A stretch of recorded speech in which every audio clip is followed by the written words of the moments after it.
Hey everyone, thanks for joining me today. I'm sure you're wondering where I've been. Well, this video is going to explain a lot of what I have been up to. I've been very busy getting ready for an upcoming craft show, and I wanted to create a number of things with different price points. And this started like a little obsession of mine. So I've created this PNG file, and I found instead of coloring it to a black, a darker gray is allowing me to get smoother vectorized lines. So you'll see my settings here. I've got it on smooth, vectorize. Now I've got the smoothing at 0.5, optimize 0.5, adaptive quality on. And if you don't know what any of these means, just click on that info button. It'll take you to the LASERGRBL website, and it will explain each and everything on how to optimize if you're not getting perfectly round circles when you're trying to trace. But I'm not going to spend too much time on that, or else it's going to be a super long video. So let's get back to this. So the expand button there. Now these are actually the spacers. And I'll get back to all my things there, and I'm going to click on next. So the border speed I'm going to use on my OLM3 is 225, constant power. Dynamic power again is always for engraving, constant power is for cutting. I'm going to use 950%, which is 95%. I'm going to auto size that because I am going to be cutting two sets.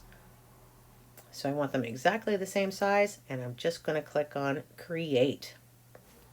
So there you go. As you can see, my circles are not too funky looking. They're actually pretty round.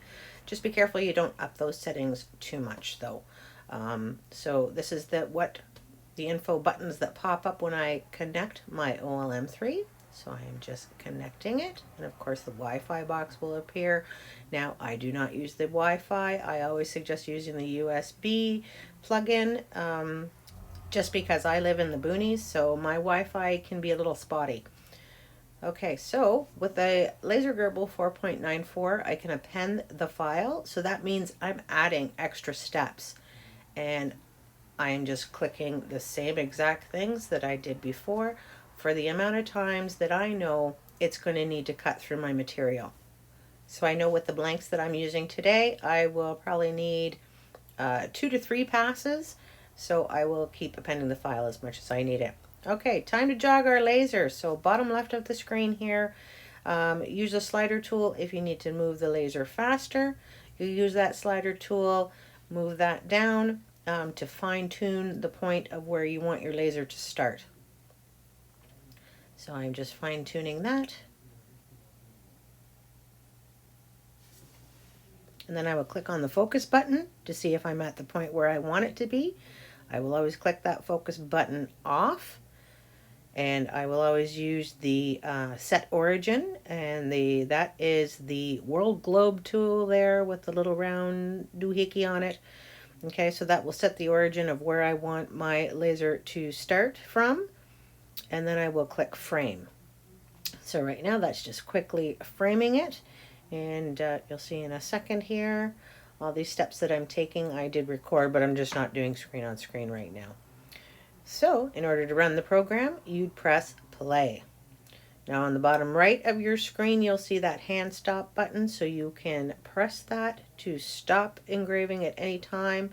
You can resume as well, but you can also press the reset is the lightning bolt, and the home will always bring your laser home. So as you saw, I used 2 points. I actually used 4 points to focus my laser with the drop-down kickstand, as I call it.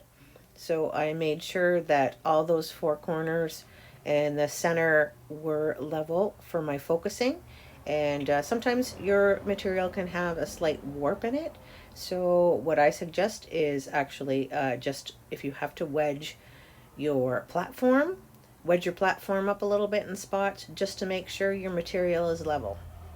So these are the 4.5-inch Baltic birch squares that I get from Dollarama. And I think they're about $2.25 for a set of 5. But hold on, later on in this video, I'm going to show you some new material I found, and what a game changer. So, I've got her all ready to go. I'm happy with that. And I'm going to press play. So, I am wearing my good laser engraving glasses, which have the orange filter, but I have also built myself an enclosure. Now, this is a DIY enclosure, totally built out of scraps that I had laying around. It's not fancy, but it's a great smoke extractor, and it keeps the light reflecting from all over the room. The top right, you saw that I had my aquarium filter there for my air assist, and that's why I've put a stop block there so the lid isn't flipping back too far and catching on the hose from that. My 6-inch exhaust, which goes outside the window and up to the top. Now I've also included U channels because eventually I do want to get the orange laser filtering light plexiglass and replace that. It's just really expensive. And of course, you know, little stoppers right now to make sure nothing's catching on my cords. I included plexiglass on the back so I'd allow the light to come in. Now I had to do some finagling because the cord would catch on things. So okay, enough of that. Back to our cutting. Okay, we're on our last pass here, and you can see the laser beam penetrating that material really good. So I will power off the machine before I very slowly and gently move the gantry back. So I'll pick up my material and I will start popping it out. And sometimes it just falls out on its own if you've seen my other videos as well. And I will stay clear of that little trough there because I don't want to get anything stuck in there. Now today I probably needed to clean my laser lens first, which you do with rubbing alcohol and a Q-tip for a better focus. But I just used an X-Acto knife for any little spots that didn't cut completely through. So my 2 sets are finally completed, and I'm getting ready to glue it all together. So I'm just using a cheap old paintbrush, and these are actually barbecue skewers. That's what I'm going to be using to glue this all together. So as you can see, I made these holes a certain size that the skewers would just fit in there perfectly. I'm using Titebond 2 wood glue, and this stuff is great. So I do not keep it in my attic. Do not let this glue get cold or freeze. Always keep it in room temperature, and it will last you a very long time. Okay, so I'm not using too much glue, but I'm making sure I get all my edges. I'm not getting too close to the holes or the skewers in order to slide each skewer through that hole so I can line up my bunnies absolutely perfect. I'll give those a little twist, make sure there's no glue in them, and then right now I'm just using some binder clamps. You can get these very cheap from any dollar store. And I also have a set of little red clamps that I'll use as well. Now these are the spacers, so again, very little glue. I don't want to get too much in the center, and if I accidentally brush any, I'll just use the tip of my paint brush there and just get any excess glue out. So I'm just going to put one on this side, give it a little twist, and with Titebond, you'll feel it start adhering because this glue sets up so quickly. It's amazing. So I'm going to put it on my second spacer. Again, clean out the hole with my paintbrush. I was about to say toothbrush there. No, that's a paintbrush. Give it a little twist and make sure it's adhering. So I'm just going to pull the skewers out of there because I do not want them stuck inside the bunny yet. Oh, sorry there, buddy.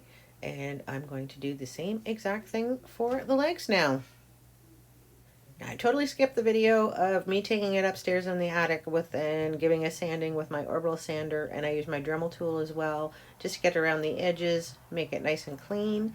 And I use my Dremel tool as well just to clean out the holes a bit, and especially for the center hole in the bunny, I made sure that that was a little bit bigger than what the barbecue skewers were because it needs to run freely. Now, I do not have a belt sander, so I just want to make sure that these legs are actually standing up freely on their own, so I know they're a little flat and they're not on an angle. So I'm just going to use some sandpaper on a flat surface and just get that to where I need it to be so I know that it is flat, or your bunny's not going to go crooked or straight, I mean. Okay, so it's time to paint our bunnies here. So I've actually mixed some burnt umber with some cinnamon brown or regular brown in order to get the color that I want, and this is going to look like a stain. I just add a lot of water to the acrylic paint, and I will just brush that on. Now I will give that 1 or 2 or 3 coats until I get the colors that I want, and of course go around all the edges. And woohoo, look at me go. Look how fast I can paint. No, I sped up the video because I know the last thing you want to do is be watching me paint all day. So I'm just going to get that all painted up with the legs as well. And we're going to move on to gluing him all together here just shortly.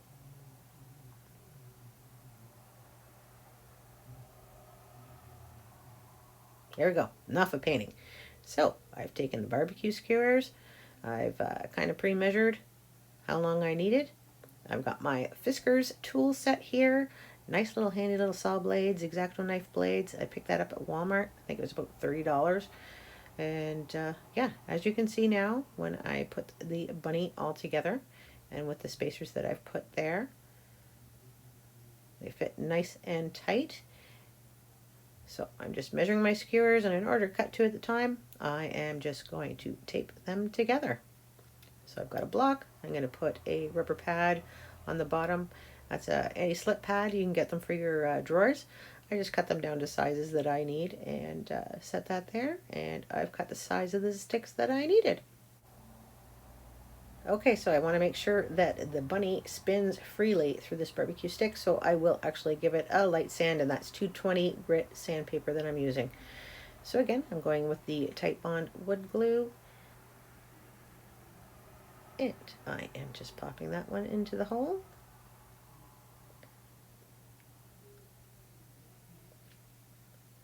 And I'm just using my brush to wipe off any excess glue. So we'll do the same exact thing to the other side, or the same foot, just the bottom part. And again, take my brush, take away any excess glue. Okay, time to slide that together.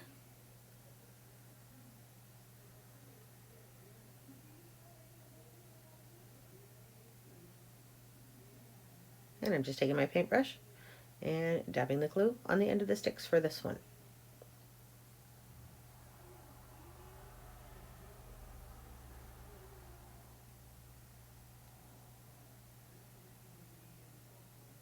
And carefully pushing that through so that those line up so that the gap between the legs will be evenly spaced. Now it's totally up to you on how you want your bunny to look, but I am just lightly sanding again with a 220 grit, trying to give him a little more of a vintage vibe. And of course, if you're using any of the, say, chalk paints or something, you'd sand the edges and stuff like that to give it a really rustic look. Now I'm going to use a little bit of my glue. I'm going to mix just a little bit of the acrylic paint, same color that I was using of the bunny, and I can cover up those sticks just by dabbing with the tip or the other end of the paintbrush. I can cover up those little marks and make sure that they're brown so they're not the barbecue color anymore. And time to test him out. Here he goes. Oh man, he's just so cute. But he needed a friend. So this is something that you can totally customize. Happy Easter, a child's name. But I decided to make a bunny with racing stripes. So this is Herbie, the Love Bunny. I'm sure anybody from the older generation will get the reference of where the number 53 and Herbie comes from. I guess I might be showing my age there. So now it's time to race them. And hey, it's not racing if you're not rubbing. Oh, and Lindor wins by a hair. Get it? Okay, so wait for it. This is where my bunny obsession led me to start doing more ramp walkers. So this is why the video took me a little bit longer to get out. Now this is amazing material that I want to show you guys. This is 225 millimeters per minute, 950% power. It's a little bit thinner than the Dollarama blanks, but it is engineered for cutting, and it's one pass and it pops right out. So yes, this plywood is engineered for cutting. It's a special type of glue that they used, because when you get too much smoke from a material, it actually defocuses your laser. So you get pretty much no smokes from this, hardly any charring. And yeah, one pass. So I will be using a lot more of this material. Now my husband got me, I believe it was 5 pieces, 12.5 by 12.5 inch. Worked out to about $8 each with the taxes in. And I believe they were quoted him about $75 for a 4x8 sheet of it. And it's a Kitchener, Cambridge, Ontario, Canada wood supply company. So I'm going to have to go there and check these fellas out. So right now I am just gluing my dyno all together. And I realized for this first glue, I put glue in where the mechanism needs to be. So I've got to wipe that out and sand that out. And right here, I am gluing with lanyard clips. So you can get a pack of 6 or 8 at the dollar store, and they're just the perfect size little clamps.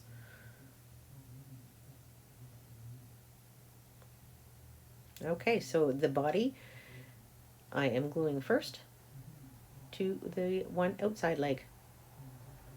And I'm going to continue with that.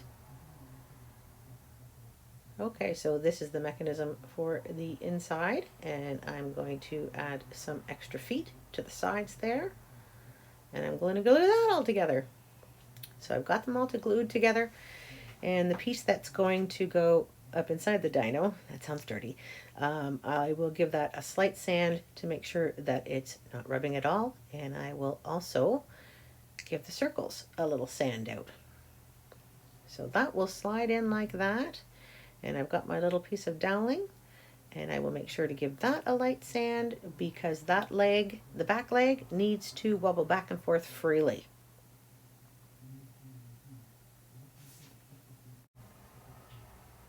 There we go. Should be all ready to go. And I'm just going to pop that in.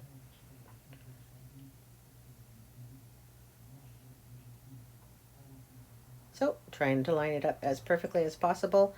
And if you have any issues when you're putting it in, I don't recommend using a Phillips or a Robertson. Yeah, use a Robertson where it's got the flat end. So yeah, it was hard to get that lined up afterwards. So what I ended up doing was, well, giving him kind of like a screwdriver enema, and I was able to get the piece lined up better so they would go through all the circles that I needed it to. Okay, I'm not going to go into great detail about how I painted them. This video is getting too long already. I just use acrylic craft paint, but I just wanted to show you the technique I use it with mandala painting eyeballs. And for this guy, I'd use some Kelly green scales, but they weren't really showing up, so I'm just going up into the apple green.